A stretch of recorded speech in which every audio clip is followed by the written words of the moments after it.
You know, my two dogs have all kinds of emotions. I can tell when they're guilty, and I can tell, when they're happy, and I can tell when they're sad. It's good for them. They have the DNA in their brains that gave them the ability to be pack animals. And they survive because of it. Now, some animals, like cats, and how many cat owners in there know that cats aren't pack animals? They don't care if you're home or not. Dog owners know the dogs can't wait for you to get home. The cats survive because of the way they evolved. Human beings survive because of the way we evolved too. So it's important to us to take care of our children. It's important for us to make sure that our families survive. It's important for us to get mad once in a while. It's important for us to love. Those things have to be able to come out of us because we've got the right chemicals in our body to do that. If we didn't have those chemicals, we couldn't do it. So anytime you talk about any kind of emotions, we've got them. And so do lots of other animals. If we want to talk, we can even talk about plants, for heaven's sakes.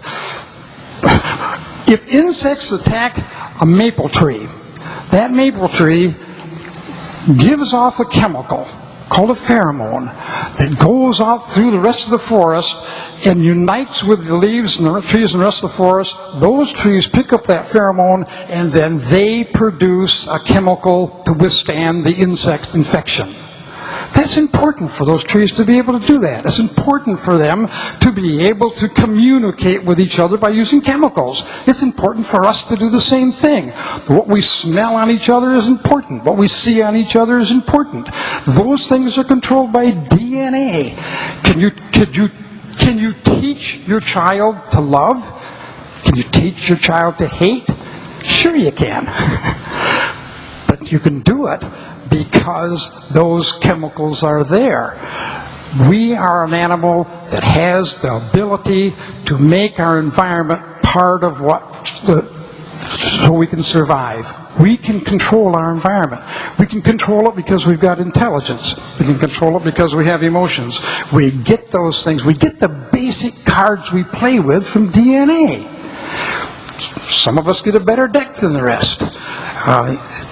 What are you going to do about that? And the answer is, you can't do anything about it. You can try to fit into your environment.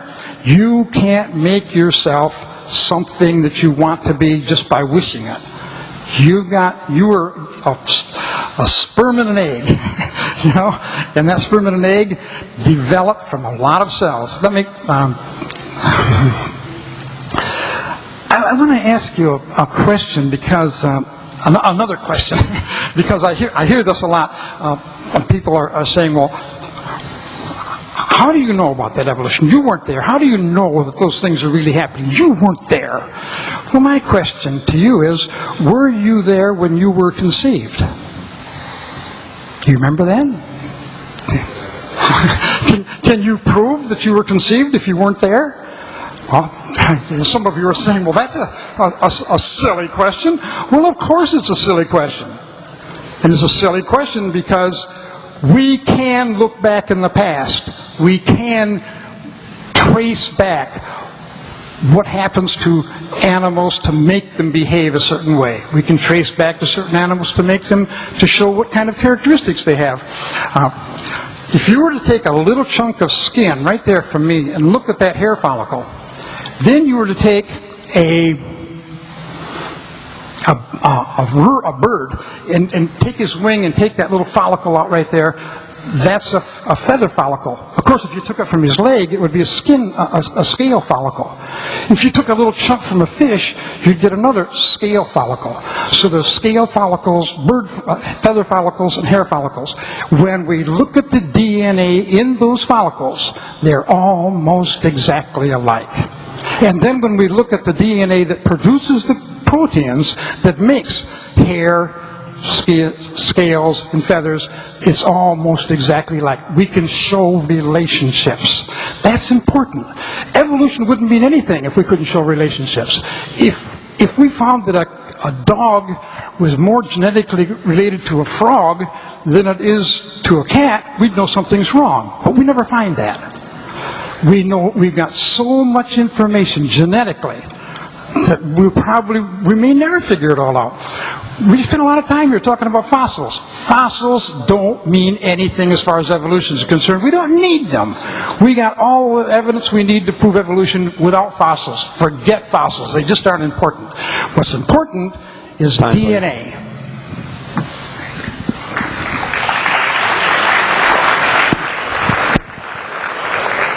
All right.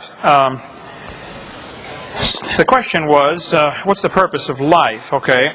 Joseph Stalin executed 14,700 Polish officers, prisoners of war, at the Katyn forest. Why did he do that? How would he execute prisoners of war? Adolf Hitler executed at least 6 million Jews, plus millions of others. Why would a person kill Jews? Well, Hitler thought they were an inferior species. They hadn't evolved as far. He was actually trying to speed up the evolution process. 1975 to 79, the Khmer Rouge, under the leadership of Pol Pot, executed more than 1/3 of their entire population. Check out the killing fields. Why did they do that? Why were the Australian Aborigines treated like they were animals? Why were Australian Aboriginal skulls dug up out of graves, or people were executed and their skulls were boiled down and they're sold to museums in America to have displays for evolution because they have a bigger jaw than other humans do?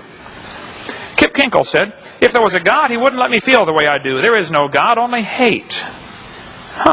Well, on May 21st, 1998, 15-year-old Kip Kinkle, a student at Thurston High School in Oregon, entered the cafeteria, fired more than 50 rounds from a semi-automatic rifle. 26 students were injured, 2 were killed. Later, the bodies of his parents were found in his home. He was arrested, taken to a police headquarters where he attempted to murder a detective. He said, "If there was a God, he wouldn't let me feel the way I do. So there's no God, only hate." Why have violent crimes increased nearly 1,000% since I was a boy? And that's the time evolution became a popular theory in our textbook. Dylan Klebold and Eric Harris made a video prior to the Columbine shootings. They're talking about a football player. They said he doesn't deserve the jaw evolution gave him. Look for his jaw. It won't be on his body.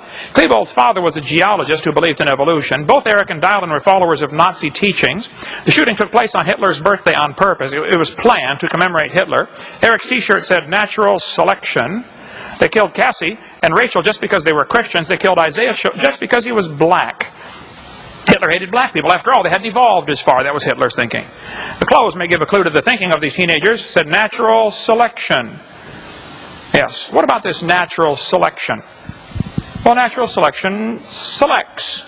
It doesn't create a thing. It selects. That's all it can do. It's not a creation process. We go into that some other time. So my answer to the question is there a purpose to life? Absolutely, there certainly is.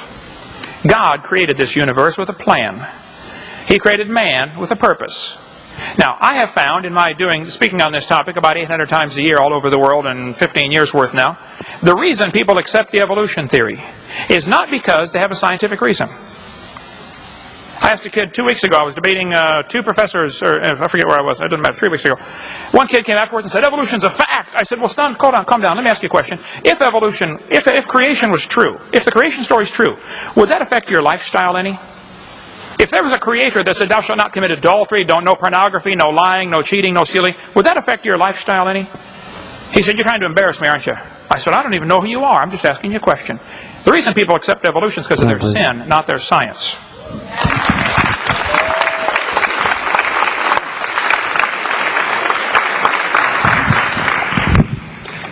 Dr. Hovind, this question is going to you first.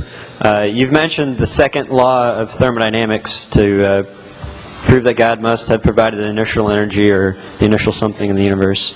Have you considered that some of the laws of nature only work in certain situations? For example, Newtonian physics breaks down towards the speed of light. So does the second law of thermodynamics really prove that God created the universe? There are several ways to define the second law of thermodynamics. There's all kinds. Let me try to get. Well, it'll take me a minute, but basically, they all boil down to the same thing. Matter, everything tends toward disorder. Okay, things don't order. That doesn't prove God created the universe, and it certainly doesn't prove the biblical view. Okay, and it doesn't prove everybody ought to become an independent, temperamental, fundamental, right-wing, radical, chicken-eating Baptist like me. However, if you keep studying, you will get there. Okay. I think the second law of thermodynamics demonstrates there must have been a beginning. Since everything is winding down, everything is falling apart, there had to be a beginning. There had to be something that wound it up. So yes, I think the second law of thermodynamics is proof positive that there was a beginning. Even the evolutionists will admit that. Oh yeah, 20 billion years ago. Well, what was before that? Was there any time or space before there was matter? And where did this matter come from? They have a totally illogical theory. Yes, I think that it's logical to say in the beginning God instead of in the beginning, nothing, or in the beginning dirt, or in the beginning matter, They worship matter like the Christian worships God. There's no difference. They're both religious. I think ours is more logical and scientifically defensible, but they're both ultimately, in the final analysis, are simply religious theories. So, the second law of thermodynamics, which is, as far as anybody knows, universally believed, as far as Newton's laws breaking down as you approach the speed of light, there's a lot of theories about that. There's also theories, there's an article in Discover magazine last year, April of 2003, that says Einstein was simply wrong, folks. Okay, there's a large article in there. The speed of light is not a constant.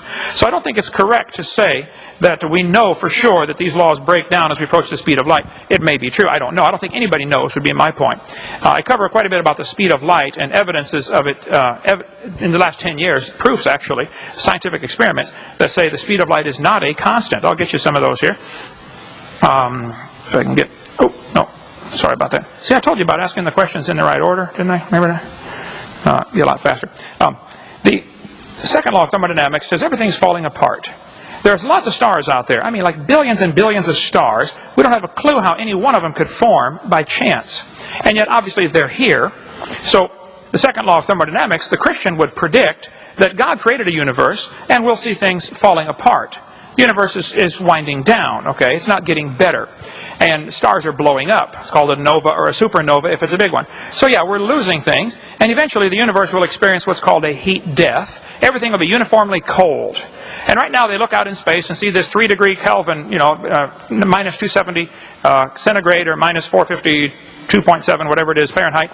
It's a universal temperature out there. It seems to be the same everywhere. And it seems to be this background noise, this radiation. Okay, that appears to be true.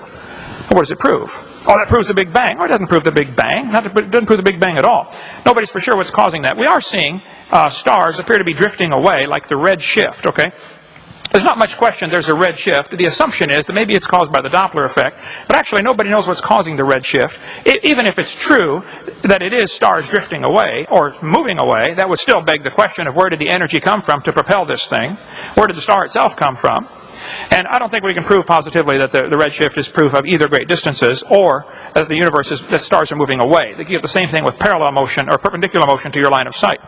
This guy said there was an early sign that redshifts indicate distance of galaxies. For quasars, however, the diagram shows a wide scatter in apparent brightness at every redshift. In fact, there is little correlation of brightness to redshift at all. Either quasars come in an extremely wide range of intrinsic luminosities, as most people believe, or their redshifts do not indicate distance. Sky and Telescope magazine 10 years ago. Thus, for us, the only conclusion can be drawn is that at least some quasars are relatively nearby, and a large fraction of their redshift is due to something other than expansion of the universe. Some people think redshift is for the Doppler effect from stars leaving. Maybe so. If it is, that's still an example of the second law. We see things get old, they die, they fall apart, and if their philosophy of life is you're only here to pass on your genes, that's the only reason you exist, eat, drink, and be merry, tomorrow we die, that's a pretty pessimistic worldview. I think there's a much better view than that. You were created in God's image with a purpose. It's true everything's falling apart. The heavens wax old. I'm getting old. Everything's falling apart. My car's falling apart. Everything falls apart. How did it get wound up? Where did the initial organization, energy, and intelligence come from? Information is consistently being lost. Every time your DNA replicates, the little pieces break off, and it's like split ends on a hair, and eventually you can only replicate it so many times, and it quits replicating, and you die. If we are a copy off of a copy, off of a copy, off of a copy, off of a copy, off of a copy, off of a copy, off of a copy of Adam, it's amazing we can even stand here and talk about it. Okay? The information must have been incredible in the original because it's been degrading ever since. That's the second law of thermodynamics. Everything is degrading. This building is degrading. If you don't have people constantly maintain this building, it will fall apart. The entire highway system in America will fall completely apart if we don't keep maintaining it. Every building on this planet will fall down into a pile of rubble if somebody doesn't keep fixing it. And even then, if they try desperately to keep fixing it, at some point it's still going to fall down. It's inevitable. That's the second law. So if you think that evolution can overcome that second law, I would like to understand how. Okay? The second law tells us everything's falling apart, therefore, obviously, there must have been a beginning. I can answer that in 10 words. In the beginning, God created the heaven and the earth.